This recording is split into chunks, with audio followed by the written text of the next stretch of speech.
Assalamualaikum warahmatullahi wabarakatuh. Ketemu dengan saya Devi Juliani, guru bidang studi sejarah di SMA Islam An-Nizam Medan. Hai, apa kabarnya nih? Semoga sehat selalu dan masih tetap semangat ya belajar dari rumahnya. Kita ketemu dalam mata pelajaran sejarah. Pastinya kita akan membahas materi-materi sejarah yang Baik, ketemu lagi. Nah, hari ini ataupun di video pembelajaran kali ini kita akan membahas tentang kehidupan ekonomi Indonesia di masa demokrasi liberal. Nah, sejarah Indonesia kelas 12 SMA Islam An-Nizam Medan. Oke, baik. Nah, kita masih masuk ke bab demokrasi liberal ya. Tapi secara khusus kita akan membahas bagaimana sistem ekonomi yang terjadi pada demokrasi liberal. Nah, kita juga akan bahas nanti bagaimana setiap kabinet menerapkan sistem ekonominya masing-masing. Masih ingat ya pembelajaran di video-video sebelumnya. Kita itu sudah ada membahas mengenai sistem pemerintahan demokrasi liberal, lalu sistem kepartaian, dan terakhir itu pemilu pertama yang dilaksanakan pada tahun 1955. Nah, pada video pembelajaran kali ini kita akan membahas khusus bagaimana sistem ekonomi pada demokrasi liberal. Namun sebelumnya nih, pernah nggak kalian merasa ataupun berada di posisi ini? Duh, pengen beli baju tapi malas ke mall ataupun ke toko baju, beli di online shop aja deh. Nah, sebagian besar dari kita pasti pernah beli barang secara online, ya kan? Atau mungkin sering. Nah, mudah sekali ya kan jika kita ingin melakukan transaksi ekonomi pada saat ini. Tapi pernah terbayang nggak sih bagaimana kehidupan ekonomi Indonesia di masa-masa awal kemerdekaan? Nah, pasti nggak pernah kan kepikiran, atau mungkin kepikiran tapi nggak tahu nih. Baik, di video pembelajaran kali ini kita akan bahas bagaimana kegiatan ataupun kehidupan ekonomi pasca kemerdekaan. Pastinya nggak semudah saat ini. Kita kalau misalkan mau beli apa-apa tinggal melalui gadget, ya kan? Kita bisa pesan tanpa harus keluar rumah, tanpa harus bertemu dengan penjualnya. Nah, barangnya diantar ke rumah, kita hanya tinggal nunggu. Nah, kita akan membahas tentang perkembangan kehidupan ekonomi bangsa Indonesia di masa demokrasi liberal. Simak yuk untuk tahu bagaimana kehidupan ekonomi di masa itu. Nah, sebelumnya perhatikan gambar yang ada. Nah, ternyata ini adalah suasana pertokoan di Indonesia di masa demokrasi liberal. Sungguh sangat jauh berbeda dengan kita saat ini ya kan. Nah, saat ini kita sudah jarang melihat orang-orang itu ataupun pergi ke suatu tempat itu menggunakan sepeda. Nah, kalau sekarang itu memang musimnya lagi zamannya heboh-hebohnya sepeda, tetapi untuk olahraga. Sedangkan zaman dulu itu adalah alat transportasi, kita mau kemana pun, gitu ya kan? Nah, memang sudah jauh berbeda dengan pada masa demokrasi liberal dengan saat ini. Oke. Nah, sebagai negara baru, Indonesia masih harus banyak belajar dalam berbagai hal agar negaranya semakin kuat. Nah, karena memang demokrasi liberal ini ya adalah demokrasi yang terjadi pasca kemerdekaan. Salah satunya adalah dalam bidang ekonomi. Di masa demokrasi liberal sering terjadi perubahan kabinet. Nah, ini sudah kita bahas di video pembelajaran sebelumnya. Bagaimana pada demokrasi liberal terjadi silih berganti kabinet. Nah, ternyata sering terjadinya perubahan kabinet ini ternyata berdampak pada kehidupan ekonomi Indonesia saat itu. Untuk memperbaiki kondisi tersebut, ada beberapa kebijakan yang dilakukan. Nah, kebijakan-kebijakan ini pastinya dilakukan semasa kabinet-kabinet tersebut berdiri. Oke, kita lihat. Ada 9 kebijakan yang diterapkan pada masa demokrasi liberal. Nah, 9 kabinet itu apa saja? Oke, kita lihat. Yang pertama itu adalah Gunting Syafruddin. Nah, kira-kira apa nih Gunting Syafruddin? Guntingnya Syafruddin? No, bukan. Nanti kita akan bahas satu persatu. Lalu yang kedua ada Gerakan Benteng atau Plan Sumitro. Lalu yang ketiga kebijakannya yaitu Sistem Ekonomi Alibaba. Yang keempat, Persetujuan Finansial Ekonomi atau yang lebih dikenal dengan FINEK. Dan yang kelima yaitu Gerakan ASAT. Kemudian yang keenam, Rencana Pembangunan 5 Tahun atau RPLT. Ketujuh, Musyawarah Nasional Pembangunan. Kedelapan, nasionalisasi perusahaan asing. Dan yang terakhir yaitu nasionalisasi The Javas Bank. Nah, ini adalah 9 kebijakan yang diterapkan pada masa demokrasi liberal. Nah, ini kebijakan-kebijakannya diterapkan pada masing-masing kabinet, tidak hanya pada satu kabinet gitu. Jadi nanti ada pada masa kabinetnya ini, terus kemudian berganti. Nah, oke. Kita akan mulai bahas dari yang pertama, Gunting Syafruddin. Apa sih kira-kira pengertian dari Gunting Syafruddin ini? Gitu ya kan? Kok sampai guntingnya terkenal gitu ya? Nah, kalau kamu pikir program ini adalah menggunting uang kertas, itu salah. Salah banget. Kebijakan ini merupakan pemotongan nilai uang. Nah, ini ada hal yang unik nih, yang mungkin gak akan pernah kita rasain lagi pada saat sekarang ya kan. Caranya yaitu dengan memotong uang yang bernilai 2,50 rupiah ke atas ya. Jadi berarti 2,50 ke atas, bukan 2,50 ke bawah ya. Nah, itu hingga nilainya menjadi setengah. Kebijakan ini dikeluarkan pada tanggal 20 Maret 1950 oleh Menteri Keuangan yang pada saat itu adalah Syafruddin Prawiranegara. Nah, jadi kenapa dikatakan kebijakan Gunting Syafruddin? Karena memang kebijakan ini diterapkan oleh Menteri Keuangan pada masa itu, yaitu Syafruddin Prawiranegara. Nah, kebijakan ini dilakukan dengan cara menggunting uang kertas menjadi 2 bagian. Nah,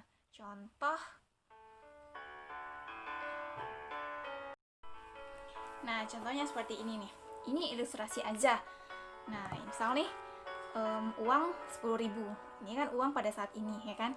Kalau pada masa dulu itu dikatakan di atas 2,50 rupiah ke atas, berarti 3 rupiah gitu ya kan. Nah, ibaratkan ini uang 2,50 rupiah tadi. Nah, jadi caranya itu uang kertas ini digunting ataupun dibagi dua menjadi 2 bagian. Nah, misalnya kan. Nah, ini bagian kanan, ini kan bagian kanan. Kebalik berarti ya. Kanan, tetap kanan. Nah, ini kanan dan bagian kiri. Ya kan? Nah, guntingan uang kertas bagian kiri, misalnya ini, bagian kiri, ini tetap merupakan alat pembayaran yang sah dengan nilai separuh dari nilai nominal yang tertera. Misal kalau ini 10.000, berarti kalau digunting bagi 2 dia berlakunya hanya 5.000. Nah, pada saat sekarang ya kan, kalau 10.000. Kalau pada masa itu, kalau kita contohkan saja nilainya itu 3 rupiah. Nah, ketika dibagi 2, maka yang separuh ini, yang sebelah kiri tadi, tapi dia yang berlaku untuk pembayaran itu hanya sebelah kiri ya. Nah, sebelah kiri tadi, nah ini sebelah kirinya gitu ya kan, kita bagi 2, itu berarti nilainya menjadi turun, menjadi 1,5 rupiah. Seperti itu. Nah, kita lanjut ya. Sedangkan guntingan kertas bagian kanan, nah ini bagian kanan itu ditukarkan dengan surat obligasi pemerintah yang dapat dicairkan beberapa tahun kemudian. Nah, kebijakan ini dilakukan pemerintah guna mengurangi jumlah uang beredar di masyarakat dan menambah kas negara. Jadi pada masa itu banyak uang yang beredar, sehingga salah satu kebijakan yang dilakukan yaitu dengan menggunting ataupun membagi 2 uang kertas. Nah, dengan kemudian nilainya dibagi 2 gitu. Dan yang bisa dilakukan dan bagian yang berlaku untuk menjadi alat pembayaran itu adalah yang sebelah kiri. Nah, misalkan ini ilustrasi ya kan, nih gunting nih uang. Tetapi kamu di rumah jangan ikutin, kamu bisa berurusan dengan polisi nanti kalau menggunting uang. Nah, ini hanya sebagai ilustrasi saja, seperti itu ya. Nah, untuk lebih jelasnya nih, ada gambar. Nah, jangan keliru. Nah, ini ilustrasi kebijakan Gunting Syafruddin. Bagian kiri digunakan sebagai uang, bagian kanan bisa ditukarkan dengan obligasi. Nah, jadi jangan keliru ya. Nah, contohnya saja nih, ini adalah gambar uang 5 rupiah. Nih, ini kan 5 rupiah nih. Ini adalah 5 rupiah. Nah, jadi ini yang sebelah kirinya, ini kan sebelah kiri nih, ini sebelah kiri, ini sebelah kanan. Nah, sebelah kiri ini berlaku untuk alat pembayaran. Nah, jadi separuh aja uangnya itu udah laku untuk kita beli apa gitu ya kan. Tetapi nilainya jadi setengah. Jadi kalau 5 tadi 5 rupiah dibagi 2 maka menjadi 2,50 rupiah. Begitu juga dengan yang sebelah kanannya. Tetapi yang bagian kanan itu hanya bisa ditukarkan dengan obligasi. Nah, tahu obligasi itu apa? Pinjaman nasional. Nah, jadi sampai sini paham ya? Nah, saya ulangin.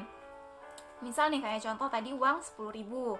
Karena banyaknya uang beredar di Indonesia pada masa itu, nah Menteri Ekonomi ingin agar supaya peredaran uang ya bisa tidak berlebihan. Jadi dilakukanlah pengurangan nilai uang nih. Jadi uang kertas misalnya yang 10.000, anggap aja seperti contoh nih 5 rupiah ya kalau zaman dulunya. Ini di gunting. Jadi dua bagian, ada sebelah kanan dan ada sebelah kiri. Nah, sebelah kirinya itu inilah yang sah menjadi alat pembayaran pada masa itu, separuhnya. Berarti gini, kan? Nah, sedangkan sebelah kanannya itu bisa untuk membeli obligasi. Nah, itu salah satu kebijakan yang dilakukan oleh Syafruddin pada masa itu untuk untuk mengatasi permasalahan keuangan ataupun permasalahan ekonomi pada masa itu. Nah, sampai sini paham ya?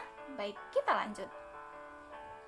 Nah, yang kedua yaitu sistem ataupun program benteng. Benteng itu hewan, itu banteng. Nah, jadi sistem ekonomi gerakan benteng bertujuan untuk mengubah struktur ekonomi kolonial menjadi struktur ekonomi nasional. Jadi, pada saat kita merdeka itu kan seluruhannya itu kita mengadopsi daripada Belanda, ya kan? Belanda ataupun Jepang, yang penting itu kolonial gitu. Nah, program ini dicetuskan oleh Dr. Sumitro Joyo Hadikusumo, seorang ahli ekonomi Indonesia yang dituangkan dalam program kerja Kabinet Natsir. Nah, berarti ini sistem ekonomi yang diterapkan pada masa Kabinet Natsir, kabinet yang pertama. Nah, tadi tujuannya apa? Untuk mengubah struktur ekonomi kolonial menjadi struktur ekonomi nasional. Karena memang pada saat itu kita sudah tidak berada di bawah penjajahan lagi. Nah, pada dasarnya sistem ekonomi ini bertujuan untuk melindungi para pengusaha dalam negeri dengan cara memberikan bantuan berupa kredit dan bimbingan konkret. Sekitar 700 pengusaha dalam negeri telah mendapatkan bantuan kredit dari pemerintah. Namun, program ini tidak berjalan dengan baik karena kebiasaan konsumtif yang dimiliki oleh pengusaha dalam negeri. Banyak yang menggunakan dana kredit tersebut untuk memenuhi kepentingan pribadinya. Padahal di awal tujuannya adalah untuk bagaimana para pengusaha ini bisa membangun usahanya. Nah, diberikanlah pinjaman kredit. Tetapi ternyata karena memang kebiasaan konsumtif kita gitu ya kan, termasuk pengusaha yang dimaksud tadi itu terlalu besar ataupun terlalu tinggi, maka pinjaman yang diberikan akhirnya habis hanya untuk memenuhi kepentingan pribadi. Akhirnya program ini pun tidak berjalan. Nah, ini adalah Dr. Sumitro Joyo Hadikusumo tadi. Dia yang mencetuskan program benteng ini. Tuh ada. Oke, kita lanjut. Nah, yang ketiga sistem ekonomi Alibaba. Pemain sinetron itu kah gitu ya kan? Bukan. Nah, sistem ekonomi Alibaba diprakarsai oleh Mr. Iska Cokro Hadi Suryo. Beliau adalah Menteri Ekonomi pada masa Kabinet Ali I. Nah, kan ada Kabinet Ali Sastro Amijoyo itu kan memimpin 2 kali, pada masa kabinet yang keempat dan pada masa kabinet yang keenam. Nah, ini pada Ali I berarti yang keempat. Nah, kabinet ini fokus pada kebijakan Indonesia dan mengutamakan kaum pribumi. Kata Ali memiliki ataupun mewakili pengusaha pribumi dan Baba mewakili pengusaha Tionghoa. Program ini berisi pemberian kredit dan lisensi pemerintah untuk pengusaha swasta nasional pribumi agar dapat bersaing dengan pengusaha non-pribumi. Namun, program ini gagal karena pengusaha pribumi masih miskin dibandingkan pengusaha non-pribumi. Nah, kita tahu bahwasanya orang Tionghoa itu sangat unggul dalam sistem ekonomi, ya kan? Bahkan sampai saat ini kita akui gitu. Mereka yang mendominasi ekonomi kita. Nah, jadi muncul sebuah gagasan dari Menteri Ekonomi pada saat itu, yaitu Iska Cokro Hadi Suryo, untuk kemudian membuat sistem ekonomi Alibaba ini. Namun ternyata masih gagal ya, karena memang kita selalu kalah ataupun masih selalu tertinggal dengan pengusaha non pribumi tadi. Oke, kita lanjut. Yang keempat, persetujuan finansial ekonomi atau FINEK. Jadi pada masa pemerintahan Kabinet Burhanuddin Harahap, masih ingat ya, Kabinet Burhanuddin Harahap, dikirim seorang delegasi ke Jenewa, Swiss. Nah, untuk perundingan masalah finansial ekonomi ini antara pihak Indonesia dengan Belanda. Misi ini dipimpin oleh Anak Agung Gede tanggal 7 Januari 1956.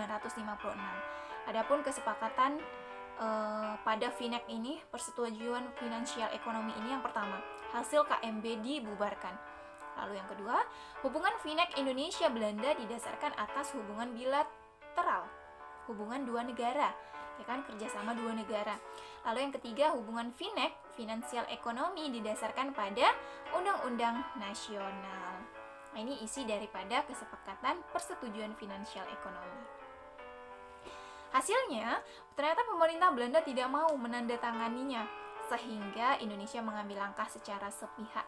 Karena memang dalam hasil KMB itu, Indonesia banyak yang merasa dirugikan, lebih menang kepada Belanda. Bahkan kita disuruh untuk membayar biaya perang yang terjadi gitu kan, biaya perang yang dikeluarkan oleh Belanda pada saat perang dengan Indonesia. Nah, jadi karena itu maka hasil KMB pun dibatalkan. Nah, namun Belanda tidak mau menyetujuinya. Akhirnya ya Indonesia ambil langkah sepihak. Pada tanggal 13 Februari 1956, Kabinet Burhanuddin Harahap melakukan pembubaran Uni Indonesia. Dan akhirnya tanggal 3 Mei 1956, Presiden Soekarno menandatangani pembatalan KMB, Konferensi Meja Bundar. Nah, kita lanjut yang kelima. Ini adalah Gerakan Asad. Gerakan Asad yang digagas oleh Mr. Asad bertujuan melindungi perekonomian warga Indonesia asli dari persaingan dagang dengan pengusaha asing, khususnya Tionghoa. Nah, lagi-lagi membicarakan tentang bagaimana persaingan antara kita, warga Indonesia ataupun warga pribumi, dengan pengusaha asing gitu ya kan, orang-orang dari Tionghoa. Nah, jadi pada Oktober 1956, pemerintah menyatakan akan membuat lisensi khusus untuk para pengusaha pribumi. Nah, itu Gerakan Asad. Kita lanjut yang keenam. Nah, yang keenam yaitu Rencana Pembangunan 5 Tahun atau RPLT. Ternyata rencana pembangunan 5 tahun ini sudah ada pada masa demokrasi liberal ya. Ketidakstabilan politik dan ekonomi menyebabkan merosotnya ekonomi, terjadinya inflasi, dan lambatnya pelaksanaan pembangunan. Pada awalnya, kabinet menekankan pada program pembangunan ekonomi jangka pendek. Kemudian dibentuk Badan Perancang Pembangunan Nasional yang disebut Biro Perancang Negara. Pada bulan Mei 1956, biro ini menyusun RPLT. Kalau di saat ini mungkin sebutannya itu sering digunakan adalah Renstra ya, rencana strategis. Nah, itu mungkin gitu. Nah, ini adalah rencana pembangunan 5 tahun.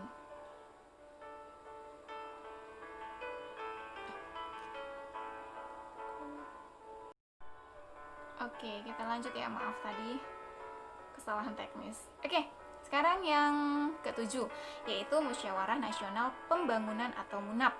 Jadi pada masa Kabinet Ali Sastro Amijoyo II terjadi nih ketegangan antara pusat dan daerah, antara orang-orang di pusat dengan di daerah. Masalah tersebut untuk sementara waktu dapat teratasi dengan Musyawarah Nasional Pembangunan atau MUNAP. Tujuan diadakan MUNAP adalah untuk mengubah rencana pembangunan agar dapat dihasilkan rencana pembangunan yang menyeluruh untuk jangka panjang. Rencana tersebut tidak dapat dilaksanakan dengan baik karena yang pertama, adanya kesulitan dalam menentukan prioritas. Lalu yang kedua, terjadi ketegangan politik. Yang ketiga, timbul pemberontakan PRRI Permesta. Nah, lalu yang kedelapan nih, kebijakan yang kedelapan yaitu nasionalisasi perusahaan asing. Selain kebijakan-kebijakan yang diberlakukan pada warga negara Indonesia seperti tadi ya, melakukan kayak kasih pinjaman kredit, kemudian bagaimana supaya bisa bersaing dengan pengusaha asing seperti Tionghoa. Perkembangan kehidupan ekonomi bangsa Indonesia di masa demokrasi liberal juga tidak lepas dari kehadiran perusahaan-perusahaan asing yang dijadikan menjadi milik pemerintah Indonesia atau lebih dikenal dengan nasionalisasi. Jadi pasca kemerdekaan itu memang banyak perusahaan-perusahaan yang kemudian dinasionalisasi. Yang awalnya milik asing dinasionalisasikan akhirnya menjadi milik pemerintah Indonesia. Tahap ini dimulai sejak Desember 1958 dengan dikeluarkannya Undang-Undang tentang Nasionalisasi Perusahaan-Perusahaan milik Belanda. Nah, ada banyak perusahaan asing yang dinasionalisasi oleh pemerintah Indonesia pada masa itu. Nah, ini rata-rata milik Belanda ya kan, dari bahasanya nih. Ada seperti Bank Nederlands Indisch Eskomto Maatschappij, itu bank dagang negara, sampai nanti Garuda Indonesia. Nah, sekarang namanya Garuda Indonesia. Yang awalnya yaitu Koninklijk Nederlands Indisch Luchtvaart Maatschappij. Nah, maaf bahasa Belandanya agak ini ya kan, karena memang gak orang Belanda gitu. Nah, jadi ini bisa dibaca sendiri lah ya. Nah, bagaimana Garuda Indonesia masih ada sampai hari ini. Nah, itu adalah nasionalisasi. Nah, awalnya perusahaan asing akhirnya menjadi milik pemerintah Indonesia. Lalu ada Bank Umum Negara. Nah, itu ada Bank de National Handelsbank NV. Itu sekarang menjadi Bank Umum Negara. Nah, lalu yang ke-9 nih, nasionalisasi De Javas Bank. Ada yang pernah jalan-jalan ke Kota Tua, Jakarta, lalu pergi ke Museum Bank Indonesia? Nah, ada Bank Indonesia atau BI. Nah, kalau belum, nanti kita bareng-bareng ya, karena saya juga belum. Nah, bangunan tersebut ternyata punya sejarah yang panjang sebagai saksi kehidupan ekonomi bangsa. Dulunya, gedung itu milik Belanda, tepatnya milik De Javas Bank. Nah,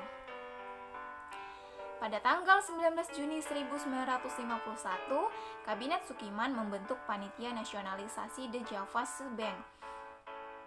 Nah, yang berdasarkan pada keputusan Pemerintah Republik Indonesia nomor 122 dan nomor 123. Pemerintah memberhentikan Dr. Howing sebagai Presiden The Javas Bank dan mengangkat Mr. Syafruddin Prawiranegara. Nah, Mr. Syafruddin Prawiranegara tadi siapa? Menteri Ekonomi ya kan? Pada masanya. Nah, sebagai Presiden The Javas Bank yang baru.